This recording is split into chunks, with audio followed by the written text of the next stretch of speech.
I Agreed. feel like I would love to watch a race through your eyes with the knowledge that you have, because you would probably see it so much more differently than someone like myself or Paris. Like, yeah, Yeah. it'd be really interesting. When you think about how much money and people power is put into Formula One and they still get it wrong, Yeah. like they're literally at the cutting edge of all technologies, and yeah, they still have problems. So it's definitely not simple.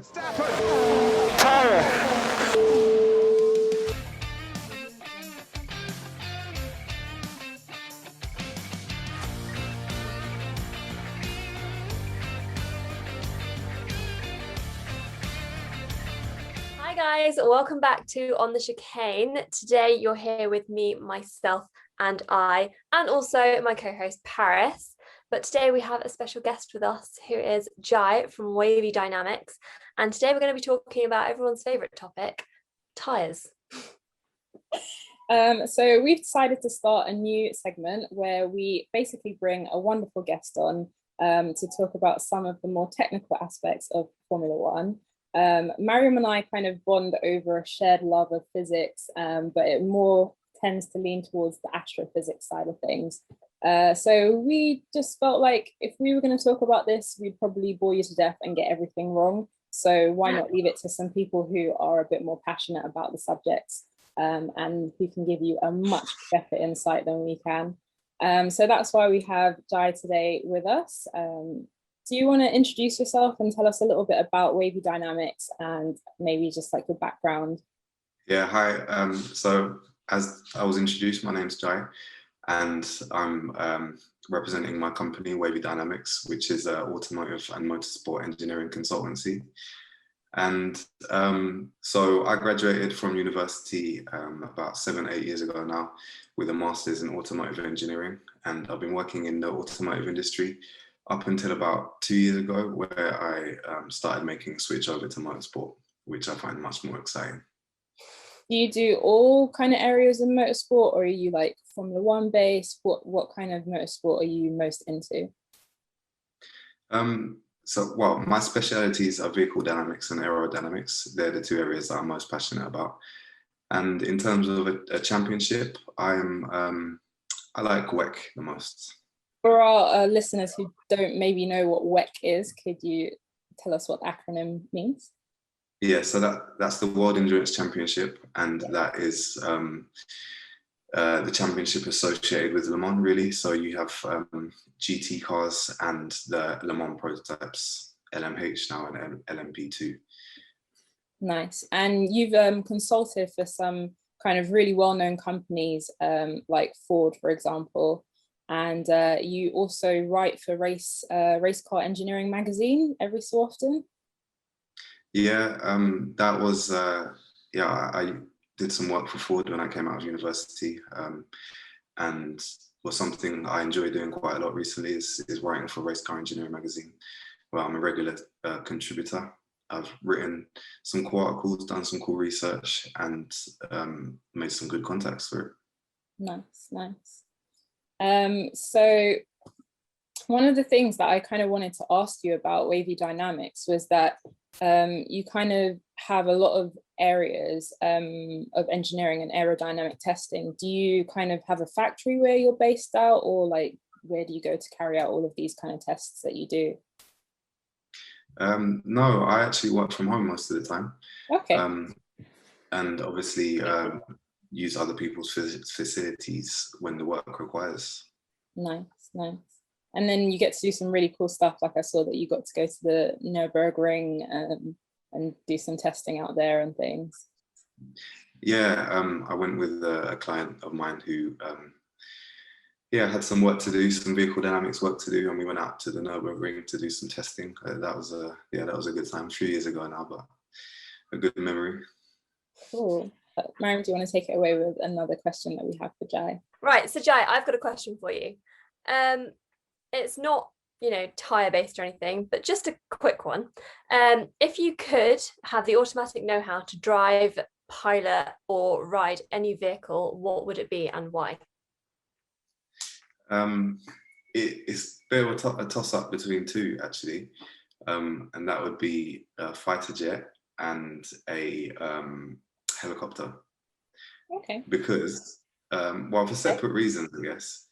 I like to push limits, push boundaries, and fighter jets, they're kind of designed to be as agile, as nimble, as fast in the space of air. Yeah, so in the same way Formula One cars push the boundaries of driving on a road, fighter jets do the same in the kind of airspace. So I find them quite fascinating. I don't understand like supersonic aerodynamics as well as I understand subsonic aerodynamics, but yeah, I would love to be able to jump in a fighter jet and experience 10G. Like, what does that feel like? They go like nearly the speed of sound, right? Or faster than the speed of sound? Do they go nearly the speed of sound, or do they go faster than the speed of sound? Oh, yeah, faster. They can go like twice the speed of sound and more. Damn. Yeah. That's very impressive. So, that's a new skill for you to learn there. Oh, I would love to. That's just a case of money, right? Yeah. Yeah. What I said was they it's about 1,500 miles an hour or something. They go roughly. Compare that to a Formula One car, which is about 240 miles an hour max speed.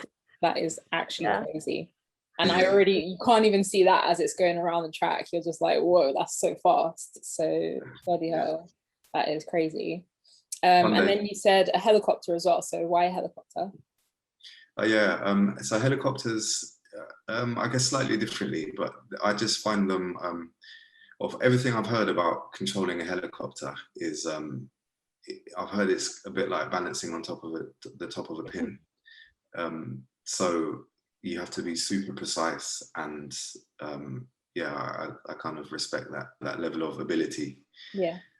Helicopters freak me out a little bit. I would get in one, but they're quite scary in that they look like you're balancing on top of a pinhead. Like they just look like anything could come and like knock it over. And even the fact that you can't fly helicopters in certain air pressures because it's not enough to give it lift, and then that stuff freaks me out. Like, at least with airplanes, you know that you're up there and you're pretty safe, more or less. But helicopters just look like they could come down at any second, and that freaks me out. Yeah, the thing about helicopters, if their engine fails, then you're like, you got no hope. But in a plane, you might be able to glide it to the floor. So. Helicopters scare me. But good on you for trying to get to learn how to do that, and learn how to fly one of those. So today we're going to talk about tires, which could be a really interesting topic if you know absolutely nothing about tires, or if you're interested in tire science. This could be a great topic for you, because we're going to take it from a little bit from the beginning and the basics, and then turn to Jahee, and he's going to delve into some of the more complicated aspects. So hopefully by the end of this, like I said, me and Mariam are like total newbies when it comes to the science of Formula One, but hopefully by the end of this, we'll know something new. So currently, if you don't know, there are 5 compounds of dry tire in Formula One, and they are labeled C1 to C5.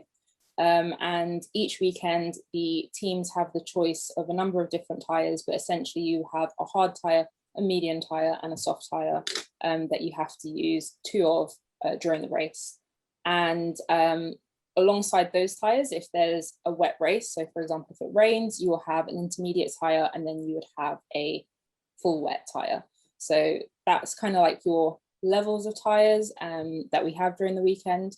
But why are tires so important, Jahee? Like, why does it a lot of the crux of the race can be kind of decided on your tire choices and how well you manage your tires during the race? So why is that so important? Yeah, so tires, like, stating the completely obvious, they're the only part of the car that are in contact with the ground. So everything you're asking from the car has to be provided by the tires. So they're also, which I'll explain a bit more later, but they're very non-linear in the way they generate their grip. And that basically means there's loads of different variables that go into to answer how a tyre will perform at any moment, and temperature being a big one of them. They have a very narrow operating window in which they're happiest, I guess. So it's a big challenge. One of the main challenges of racing in Formula One is managing tyres, keeping them in the right temperature window to ensure that they don't wear too fast, and also generate the most grip. Okay, so how exactly does a tyre generate grip, and how what's the issues that can come up, for example, like slip, or if you're cornering, what kind of stuff can happen that can change the grip of a tyre?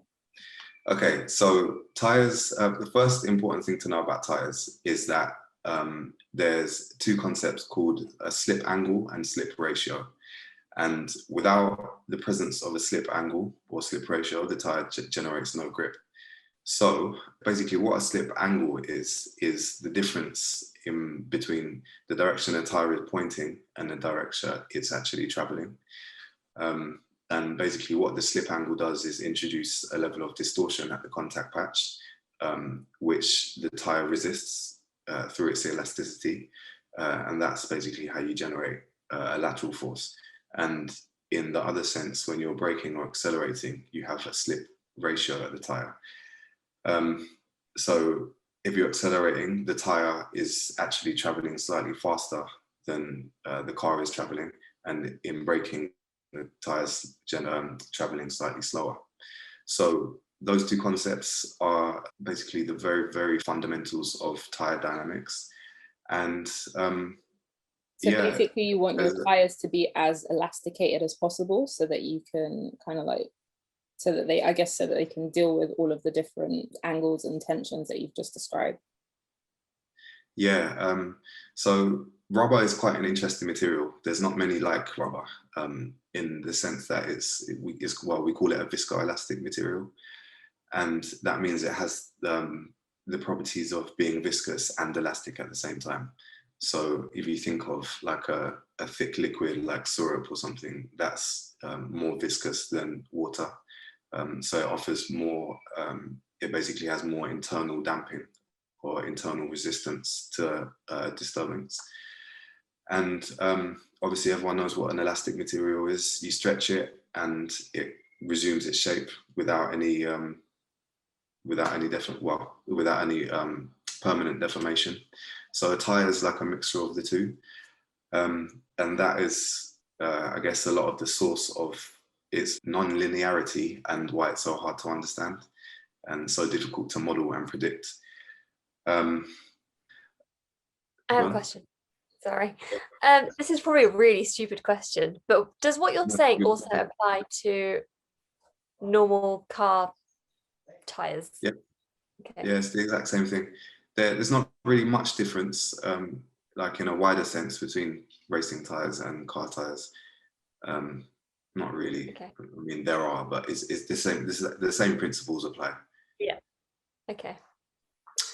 Okay, so on the subject of viscoelasticity, there are two real important factors into determining the viscoelastic properties of a tyre at any one moment. And they are heat and the frequency of which you're applying stress. I won't get into that one today, but obviously heat is something that everyone's familiar with. So the properties change depending on the temperature of the tyre, and that affects something we call hysteresis.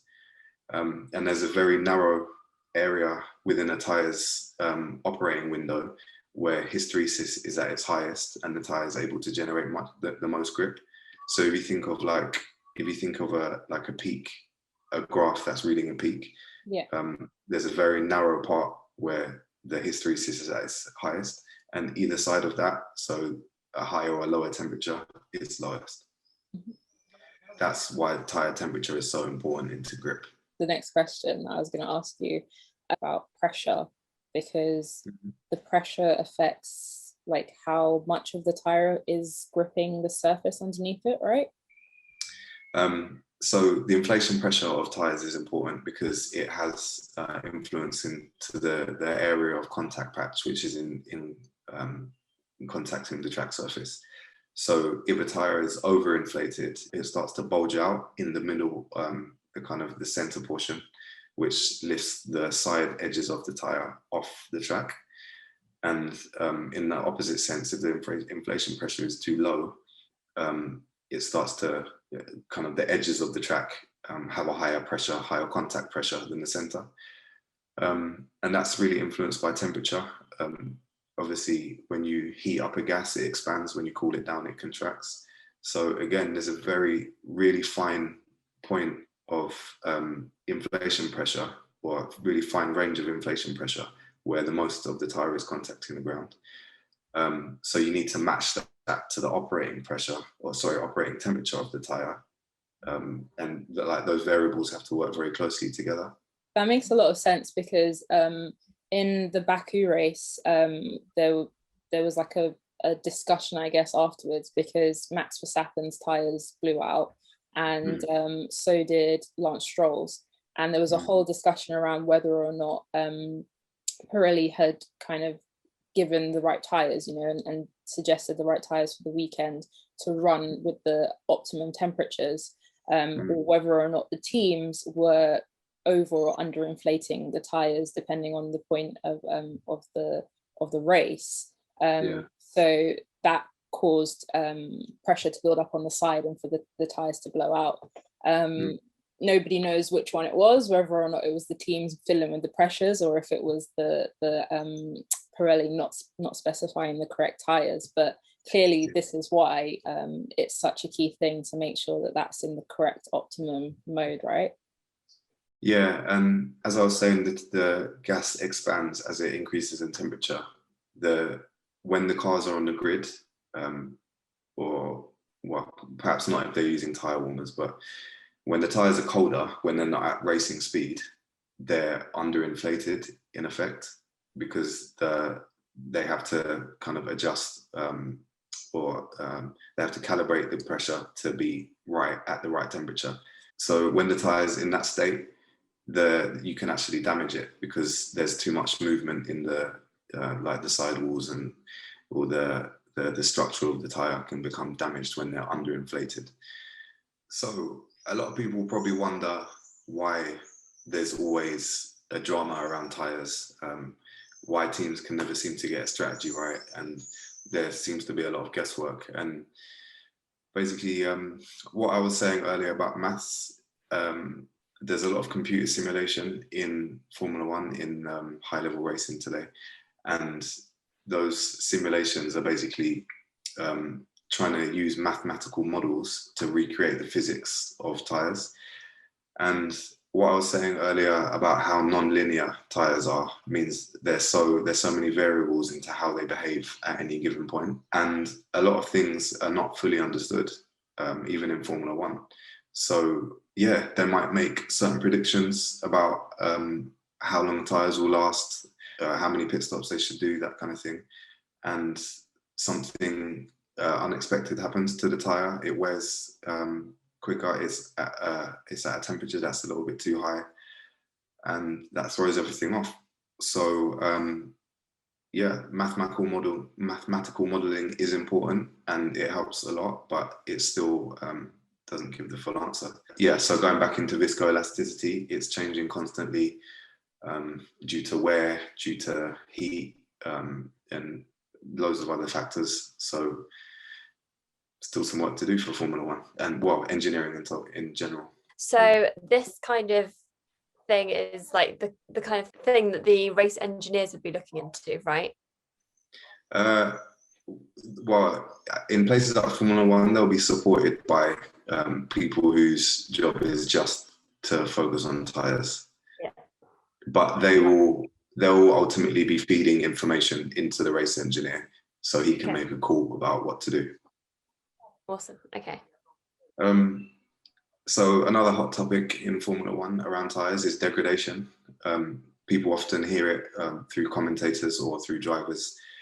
And it's quite an important thing, because it not only reduces the amount of grip a tire can produce, so you corner slower and you accelerate slower and even brake less effectively. when your tires degrade, but it can also change the balance of the chassis. And that essentially means, so in theory, the best situation for a chassis is to be neutrally balanced, or as close to neutral as possible.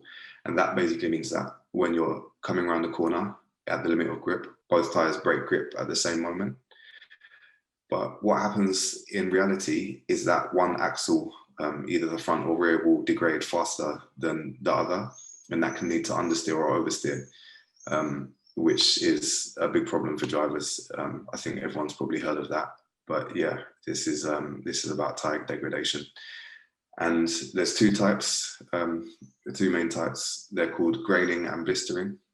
And graining can really happen on cold tires, where you have a cold tire, the hysteresis is lower, so it's not generating as much grip, and it also breaks traction a bit more suddenly. And when it breaks traction, sliding over the surface, there's a really thin surface layer of rubber which can reach melting temperature, but that heat doesn't penetrate very deep into the rest of the tread. And when that happens, so you get that fine molten layer, the tire slides, and then it kind of rolls off. So you get those little... Makes like a little ball kind of thing. Yeah, so is that like the same as marbling, essentially? No, marbling's a bit different. Marbling is where you go offline, off the racing line, and there's like lots of like discarded rubber that has just come off people's tires, and you pick it up, and it kind of you basically lose contact area. So you have these small grains effectively of rubber that kind of roll off or roll along the contact patch, where they then resolidify, and that creates that graining pattern that you might see.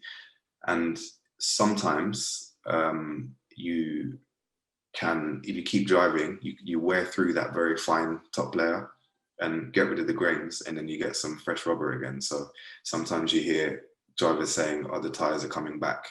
That's probably because they've kind of scrubbed off a lot of graining. Interesting. Yeah, okay, that makes sense. Yeah, and the other main mechanism of degradation is blistering, and that's where I guess a classic example of blistering is where you get a tire that's overheated and the air pressure inside the tire is greater, which means you get the bulge in the center line that I was talking about, which then increases the contact pressure in that bulge, which then gets hotter, and then it's kind of a bit of a runaway thing, and you get a slightly deeper layer than graining, but you get a thin layer of rubber that's effectively melting and starting to vaporize. So you get a bubble, which is the blister. Blistering is generally worse than graining, and it's harder to come back from. So that. I guess that happens. This might be a silly question, but so if you're getting a blister, like if you're getting the bulge because your tire's overheating, is the air inside of it, where I guess like the temperature's risen, so your air is kind of like all around, is it going to be equal, or is it like, would you blister in one particular spot because maybe it like builds up in different pockets of the tire, if that makes any sense?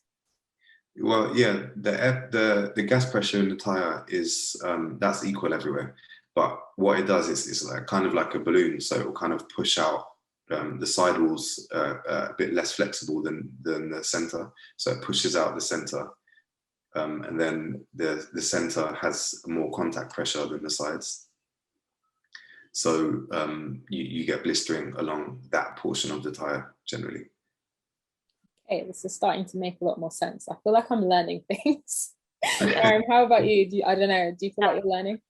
I really do. There's so much that you hear all these terms and like vaguely what it means, but this is definitely giving a bit more depth to what I did know. So yeah, I am learning. We talked about a bit about tire dynamics and the slip angle and that kind of thing, but it's important to also understand how the tire generates, or how the tire actually sticks to the road, and that is of course through adhesion. And And there's two mechanisms of adhesion, which is mechanical and chemical. So this is quite an interesting one. Mechanical is a bit more obvious. So if you looked at like a microscopic view of the track surface, it would be very like peaky.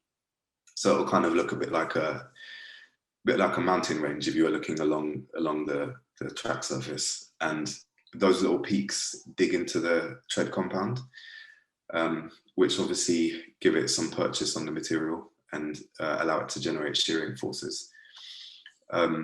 So the track, like the track surface, the type of track surface is really important in mechanical adhesion. Obviously, you get very rough tracks and you get very smooth tracks, which have very different microscopic and macroscopic properties. But the other method of adhesion is chemical, and it's actually a chemical reaction that's going on. So when these kind of peaks in the track surface dig into the tire, they're exposed to fresh rubber, and that when that happens, you actually generate a chemical bond. It's called a van der Waals bond, and yeah, it's kind of like a magnetic attraction. It requires energy to break, so that also contributes to adhesion. In the wet, the chemical adhesion mechanism is it suffers a lot when it's dusty and wet. There's moisture on the track, etc. In those conditions, your chemical adhesion falls off. So is that when the commentators are talking about traction? That's going to be just as important as downforce in keeping the car in the position that it needs to be, right? Yep, this is why tires are so important. Cool, makes sense. So we kind of touched on like tire pressures earlier, but are there any other things that can kind of influence the tire performance? Yeah, there's obviously dirt. So if you go off the track and you get on some grass, get some dust on the tires, they will interfere with chemical adhesion. Obviously, water, you get a film of water that prevents those peaks from making good contact with fresh rubber molecules. That will affect adhesion. Track temperature and air pressure as well, as that kind of messes with the shape of the contact patch. When you say air pressure, do you mean air pressure around the car, so not the air pressure inside the tire? No, inflation pressure, sorry. Would air pressure outside of the car have an impact on the tire? Or is that not really an issue? No. Okay. No, not on the tire. It affects the car in many ways, but not so much on the tire. Interesting. And then I guess like just to wrap it up, so we've covered a lot of different areas today, but to wrap it up a little bit, so we talked about the compounds. Is there anything else, and the different tires that you have throughout the weekend, is there anything else you can tell us about those? Yeah, tire compounds are quite interesting and very secret.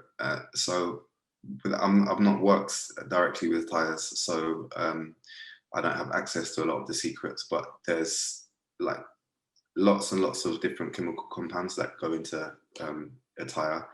And to create different compounds, so like hard and soft, you basically add different proportions of each chemical compound. So that's the kind of the hard versus soft tire differentiator.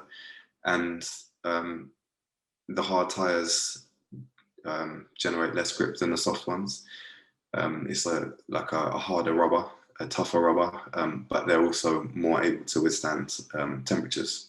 So if, for example, if you've got a very high track temperature, you wouldn't run a soft tire, you'd run a hard tire, because the soft tire would you'd get a lot of blistering, high wear rates, and yeah, it wouldn't last more than a few laps. So that's kind of where you have the 5 different compounds. It's really about the temperature of their environment, the type of track, I guess, whether there's what kind of corner types you have on there, and the type of track surface, like what I was saying earlier, whether it's smooth, rough, those kind of things.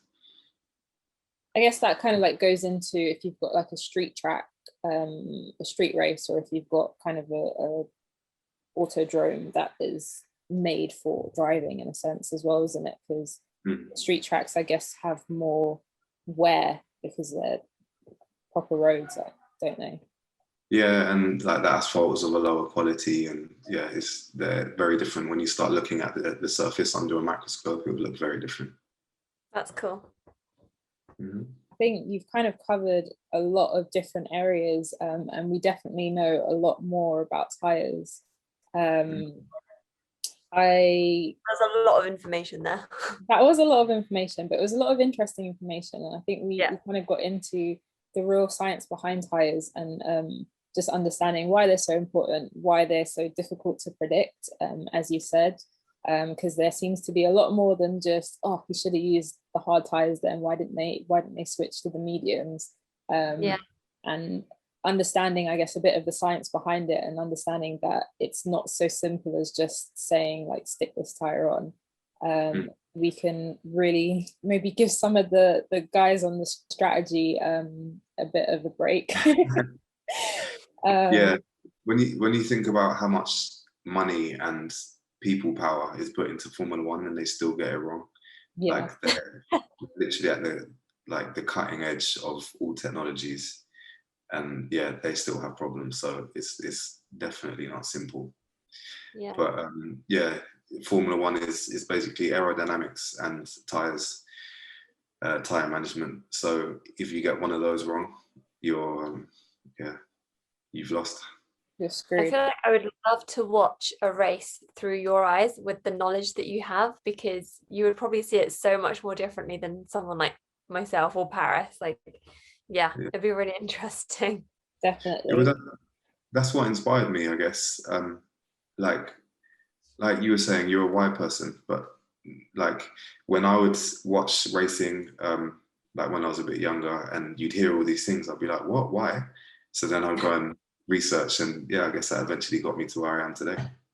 I think for me, it just amazes me how you can hold all of this information in your head and like remember all the different terms for it. I think that's so amazing.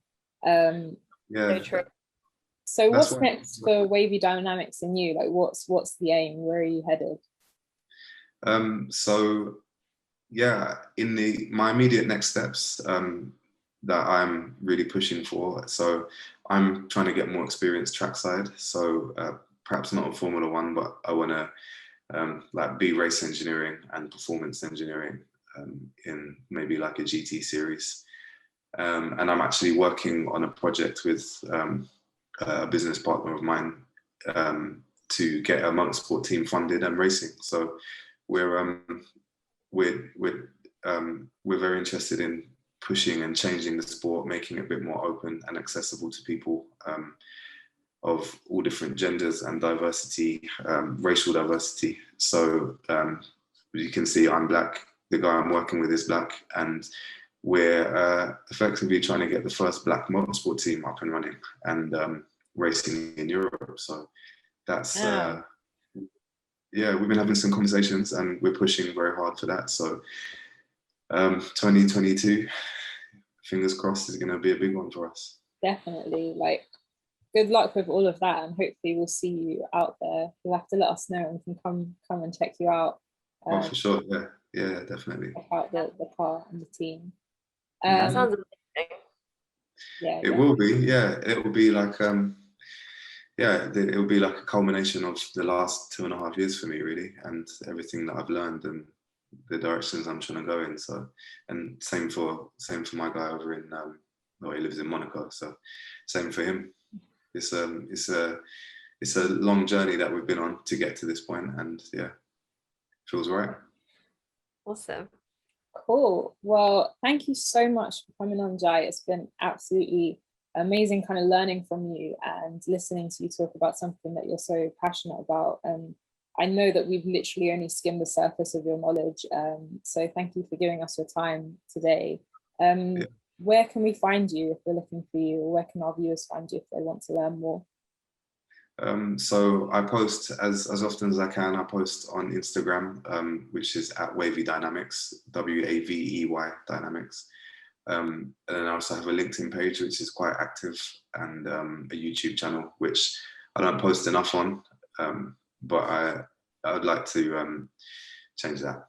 So you can find me, same Wavey Dynamics, on all of them. Awesome. Cool. All right. Well, I guess, yeah, thank you so much for joining us. Hopefully you'll be back with us sometime soon because you've got lots to share. But yeah, we'll put all your details below. And as ever, everyone else who's watching this video, please like, share, comment, subscribe, all of it, as you know. And yeah, hopefully we'll be back soon with more tech talks. If you'd like to hear this kind of stuff, then comment below because we'd love to know what you think about it. But until then, we'll catch you hopefully next time, I guess. Bye. Thanks. Bye. Bye.